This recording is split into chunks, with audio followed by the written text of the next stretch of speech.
Good morning, Guardians.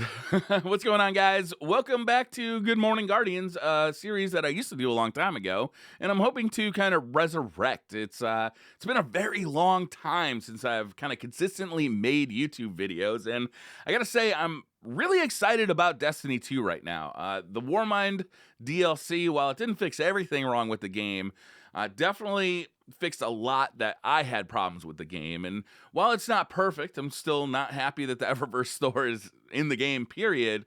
I'm definitely more excited about Destiny 2 and just happier to be playing it than probably any time since about September. So we got some news we want to talk about today. One of those pieces of news is that update 1.2.1 is coming out today. So that is going to release sometime between 9 a.m. and 1 p.m. Pacific time. There will be no server downtime. At some point, if you are actually playing Destiny 2, you'll be asked to log out, download the new update, and then you can log in and continue playing. So kind of be aware of that. Usually there's kind of a countdown timer. It starts warning you that, players will be logged out for the new update pretty soon. There's some pretty interesting stuff coming to this update. One of the big things, Bungie actually tweeted this out. Exodus Crash is being removed from the Heroic Strike playlist. So I think it's fair to say this was the least popular strike in the game. There's a couple of things wrong with it. There's not everything's not wrong with it. I kind of like the lore of the strike. I kind of like what's going on in the strike as far as story and the environments and stuff like that. But there are a couple of really annoying pain points in that strike. One, right off the bat, is when you have to kind of ride your Sparrow in between these like columns of light. It's kind of annoying because your Sparrow takes so much damage or can sustain so little damage that it's very easy to get exploded if you do that on your Sparrow and you don't take your time to kill the enemies while you're doing it. And of course, the other part is the boss itself at the end of the strike is, let's say, annoying, to say the least. The way he takes a little bit of damage and then just takes right off. So it's really slow to fight him. It's really annoying to fight him. And depending on the strike modifiers that are available that day, it can be really hard to fight him as well. So it looks like Bungie's taking another look at the Exodus Crash strike. So they pulled it out of the Heroic Strike playlist.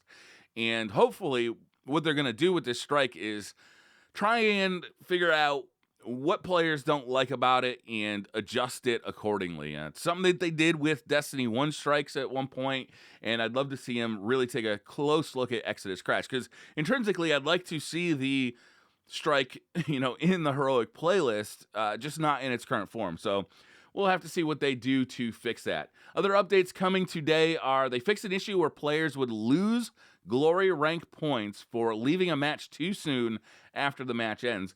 A lot of Crucible players like to basically leave a match as soon as it's over to start loading into the next match because load times can be quite long. And I'm sure that players were not happy to see themselves losing glory rank points just because they wanted to get into another match as fast as possible. So this is a good change. They fixed an issue where the clan XP milestone was not granting a powerful reward. So this came from Hawthorne. Basically, if you went and collected your clan XP milestone, if you decrypted it would drop as a regular engram. It wouldn't be a high power level engram. What you could do is wait till the end of the week and it would auto decrypt into your postmaster at a high level, as a powerful reward.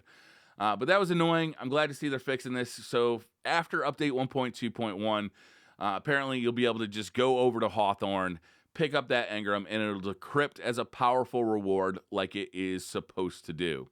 They also fixed an issue where Vanguard boons would block progression of strike-specific quest steps and milestones. Well, I'm glad they fixed that. That's good. They fixed an issue where Shriekers would close too quickly during Warstat public events, thus blocking players' ability to trigger a heroic public event. I've actually seen this happen. I didn't realize it was a bug. I just figured we were doing something wrong, so I'm glad they fixed this, I guess. I mean, it'll make Warsat public events a lot easier on Mars, which is great. They fixed an issue where Callus's shields required too much damage to break after Destiny Update 1.2.0. I assume this was somehow connected to the shields on the last boss of the current raid lair 2, Spire of Stars. But it was surprising to go back into the Leviathan, fight Callus, and how much damage his shield would take.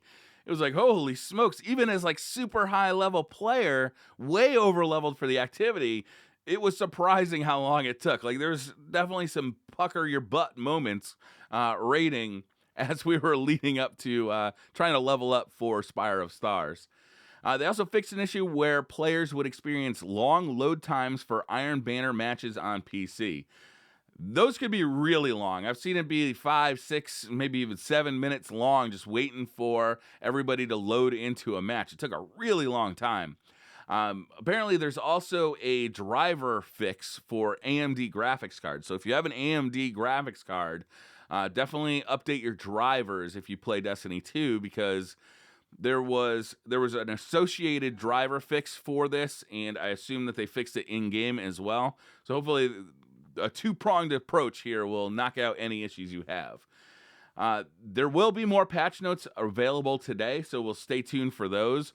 But the big one to me is the Exodus crash removed from the Heroic Strike playlist. That's a pretty big thing. Also, you'll now be able to get up to 265 light engrams from doing Heroic Strike. So if you haven't hit 265 yet, or 270 yet, frankly, then Heroic Strikes will be an avenue for you to get up to 265, 270. After that, you'll again be reliant on milestones and powerful engrams from raids and the like. But this should smooth out the transition from basically about 240 to 265, 270, and then it'll slow again at that point once Heroic Strikes aren't giving you those powerful engrams at 265. Now, they're not going to be dropping at every strike. Bungie says they'll drop, I don't know, 1 out of every 3 to 5 strikes. So not a super high drop rate, but at least you'll have an avenue once you've completed your milestones to grind for light level up to about 270. So that's real good. Also want to talk about the Eververse Iron emote, some people are calling it the Iron Lord emote. Some people are calling it the Iron Banner emote. Obviously I'm not happy about this. In a game where loot feels a little bit lacking still, it's a little disappointing to see some loot locked behind microtransactions. And this was a very expensive microtransaction, about $10 for an emote. In a world where you finish the current raid lair and the armor is a reskin of the last raid lair, where there's 2 new weapons total for rewards, where there's no new armor for Trials of the Nine, but there is brand new armor in the Eververse store. The Eververse store, it feels like it's gotten better, but it's still bad. And, I just don't feel like in a looter shooter, microtransactions that give out loot are really a welcome addition. They're just never going to be truly accepted, in my opinion, because you'll always have the feeling that these microtransactions could have been reward-based loot. I don't necessarily want the exact armor that you buy from Eververse to be what you get for completing Trials of Osiris, but I do want new Trials of Osiris armor every season, for God's sakes. I want new loot for doing high-end activities, and when I see new loot for sale, but don't see it in the reward pool, that's very upsetting to me in a looter shooter specifically. There's other games that I feel like get away with it fine. Fortnite, which is a free-to-play game, I feel like tossing them $20 for some skins to support the developer is okay. Titanfall, which has cosmetic loot or cosmetic skins for your mechs for microtransactions, it's okay. It's not a looter shooter. It's not the point of playing and grinding the game to get loot. Microtransactions just don't fit with me in a looter shooter. And, this Iron Banner emote would have been so much cooler as, a reward for playing Iron Banner. Sure, a lot of people are saying this isn't Iron Banner, it's Iron Lords. It's more connected to Rise of Iron than Iron Banner. I don't care. That's all semantics. Your argument is all semantics. I don't care. You're not swaying me at all. You're just arguing. You're just wasting your own breath. So that's how I feel. Like I just don't see Destiny having room for these type of microtransactions. I feel like there are other ways that Bungie could be making money that they're not utilizing. They could sell strike packs, maybe a pack of 3 strikes for $20. So if you buy these, you can get just more variety of strikes. Maybe they could do. They could definitely do cross-play or I'm sorry, cross-save. Or how many more copies of Destiny 2 would they sell if they implemented cross-save? If you built up all 3 of your characters on PlayStation, and you have friends on Xbox that you'd love to play with, you have friends on PC that you'd love to play with, but it's just you can't justify the hours and hours it would take you to get to high light levels so you could play with those friends. Cross save would be perfect here because you could just import your PlayStation characters over to your Xbox or to your PC and just jump right in. All you'd have to do is just buy another copy of the game. To me, that makes Bungie a ton of money. I don't know how much effort it would take to implement cross save, but I mean, our characters are already saved on their servers, so it can't take that much work, right? They already did it for the 360 going to the Xbox One and for the PS3 going to the PS4. I don't know. It seems like a no-brainer to me, but what do I know? So that's going to do it for this video, guys. Thank you so much. Hit that like button if you like the video. Hit subscribe if you're new to the channel, and I'll see you guys next time.